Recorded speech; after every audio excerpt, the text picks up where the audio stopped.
बिस्मिल्लाहिर्रहमानिर्रहीम अहमदहू व नुसल्ली अला मोहम्मद रसूलुल्लाहि करीम। Tensor analysis, Einstein's summation convention. Einstein summation convention क्या होता है? इसके लिए सबसे पहले तो हमें एक एक्सप्रेशन को देखना होगा। दी एक्सप्रेशन यानी ये कोई अलजेब्रिक एक्सप्रेशन है। a1 x1, यहाँ पर x की जो लिखा हुआ है कोई इंडेक्स है x पर 1,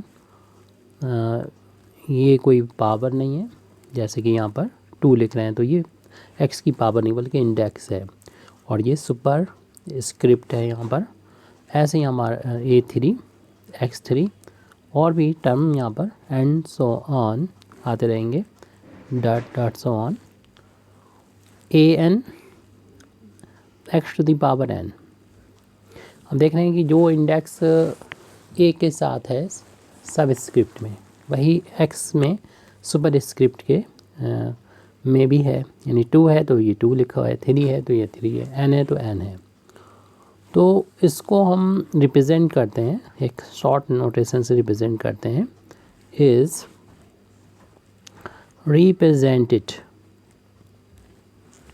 रिप्रेजेंटेड बाई, इसको रिप्रेजेंट किया जाता है sigma i is equal to 1 to n a i, यानी जहाँ पर भी ये चेंज हो रहे हैं वहाँ पर i कर दिया, x to the power i। इस तरीके से ये नोटेशन अगर हम लिख देते हैं, मतलब जानते हैं कि इसको हम शॉर्ट में ऐसे करके लिख देते हैं।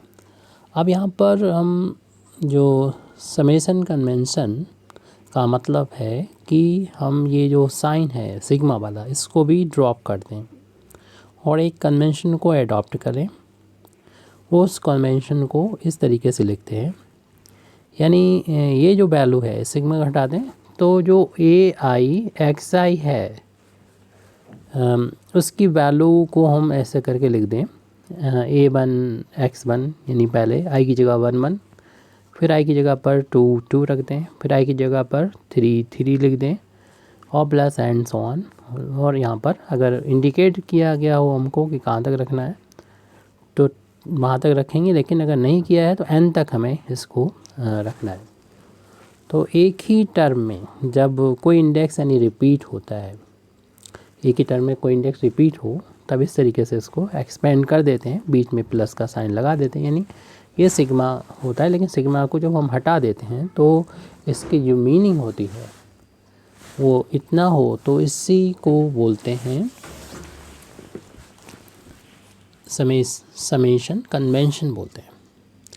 तो इसी चीज़ को हम यहाँ पर लिख दे रहे हैं जो भी हमने बोला है कि summation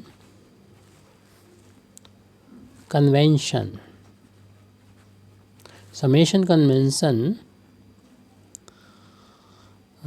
is that if a suffix, अगर कोई सफिक्स occurs, यानी वो हो रहा हो इस तरीके से ट्वाइस, कि 2 बार हो, उसमें किस में हो, इन ए टर्म, किसी टर्म में, ध्यान रहे कि टर्म में, एक ही टर्म में जो रिपीट हो। और उसमें भी हमें ये देखना है कि 2 बार में, एक बार तो हो वो term once in the lower position मतलब सबस्क्रिप्ट में, कोवेरिएंट पोजीशन इंडेक्स में, and once in the upper माने सब सुपरस्क्रिप्ट या कॉन्ट्रावेरिएंट पोजीशन में, कॉन्ट्रावेरिएंट इंडेक्स में या अपर पोजीशन में, एक ही बात है।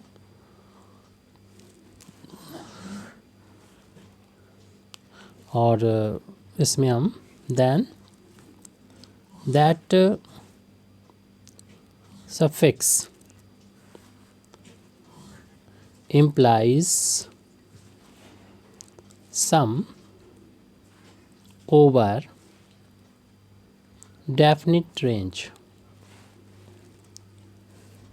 डिफाइन रेंज, यानी डिफाइन रेंज में अगर रेंज नहीं दे रखी है आपको 1 से लेके n तक लिखना होगा। 1 से n तक हमने लिखा है यहाँ पर। तो ये इसकी डेफिनेशन होती है। बस ये समझ लें कि इस वैल्यू को जो सिग्मा का यूज़ करते हैं, तो सिग्मा यूज़ ना करते हुए इसको बिना सिग्मा लिखेंगे, और ये भी एक ही टर्म यानी वेरिएबल x जैसे मिल रहा है तो हमें सम ही करना होता है, सिग्मा ही करना होता है। और ये जो हों एक ही मतलब एक अगर इंडेक्स हमारा सब स्क्रिप्ट में है तो दूसरा सुपर स्क्रिप्ट में होगा। यानी इस तरीके से नहीं हो सकता कि AI लिखा हो और BI लिखा हो, तब आप इस तरीके से नहीं कर सकते। सुपर और सब स्क्रिप्ट में हो तब ये कन्वेंशन हमारा यूज़ होता है।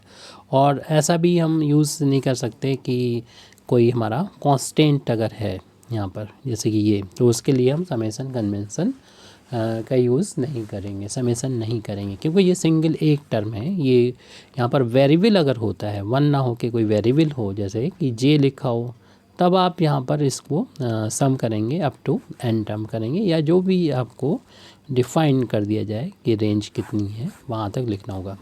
Thank you very much Indeed for listening me. व आखिर दावाना अल्हम्दुलिल्लाहि रब्बिल आलमीन।